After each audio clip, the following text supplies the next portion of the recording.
হইলেন। ইমাম হোসেন বললেন গুরুকুল বালা, সাথে যা খাদ্য ছিল সব শেষ হয়ে গেল, বিপদগ্রস্ত টাইম। আস্তে আস্তে সাথীরে বললেন, ইমাম হোসেন সাথীদেরকে বললেন, ও সাথীরা, আমি বিপদে আছি, আমার জন্য তোমরা কেন বিপদে থাকবা, তোমরা চলে যাও। সাথীরা বলল, না আমরা যাবো না, আমরা জিহাদের ময়দানে যুদ্ধ করতে গিয়া এক এক করে তারা শহীদ হয়ে গেলেন। যাদের বিরুদ্ধে, যাদের সাথে যুদ্ধ করলো ওরাও মুসলমান, ইমাম হোসেনও মুসলমান। তাহলে দেখেন এজিদের সৈন্যরা ভালো করে জানতো ইমাম হোসেনের ঠিক, কিন্তু তারপর তাদের বিরুদ্ধে, ইমাম হোসেনের বিরুদ্ধে তাদের অস্ত্র। ইমাম হোসেন এবার স্ত্রীর কাছে বলতে আসলেন, স্ত্রীরে এবার আমি যাই।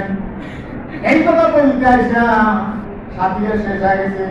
স্ত্রী বলল, স্বামী আমার জিহাদের ময়দানে বাধা দিব না যাওয়ার জন্য, আমরা এই পথে লড়াই করবো, কিন্তু একটু কথা, সেটা হলো আমার পুত্র সন্তান আলী আসকার, আমার ক্ষুধার তাড়নায়, বিপাশার তাড়নায় স্তনের দুধ শুকিয়ে গিয়েছে, ঘরে কোনো পানি নেই, স্তন চুষেও কিছুই পায় না।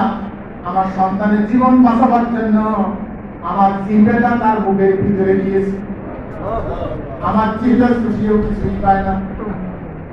ইমাম হোসেনকে বলছে, স্বামী আমার এই সন্তানকে ইয়াজিদের সৈন্যদের কাছে তুলে ধরেন, এক গ্লাস পানি তারা দান করুন, ফুরাত থেকে এক গ্লাস পানি। এই কথা বলতে গিয়া নিজের সন্তানকে যখন গোলায় নিয়ে তুলে ধরে বলছে, ইয়াজিদের সৈন্যরা, আমি পানি পান করবো না, এক গ্লাস পানি তোমরা দাও আমার এই সন্তানের জীবন বাঁচাবার জন্য। কারণ ছোট্ট সন্তান তো যুদ্ধের আওতায় পড়ে না। ইয়াজিদের সৈন্যরা বিষাক্ত তীর এমন ভাবে নিক্ষেপ করেছে, আলী আসকার পুত্র সন্তানের বুকের ভিতর দিয়ে ঢুকে তীর দিয়ে পারে ইমাম হোসেনের হাতের এই রং পর্যন্ত স্পর্শ করেছে। সন্তান পানির জন্য বাপের কাছে কোলায় তীরবিদ্ধ হলো। ঘুরে নিয়ে তাবুত দিয়ে যখন ফিরছেন, মা দুদিনই দূরে দাঁড়া দেখতেছে, মনে হয় সন্তান পানি পান করেছে, সন্তান তো ছটফট করে না, লড়ে না। কাছাকাছি আসার পরে উঠ থেকে নামিয়ে তীর টান দিয়ে বাড়ি গেলেন মায়ের চোখের সামনে, বাড়ি করে রক্তগুলি নিয়ে নিজের চেহারার মধ্যে বাড়িলেন, আর নিজের সন্তানকে চুমু দিয়া স্ত্রীর কাছে দিলেন, নেও তোমার সন্তান, কিয়ামত পর্যন্ত তোমার কাছে আর কোনদিন পানির জন্য যন্ত্রণা দিবে না। সেই মহরম মাস আজকে কয় তারিখ? 7 তারিখ। আরে 7 তারিখ। আরবি কয় তারিখ?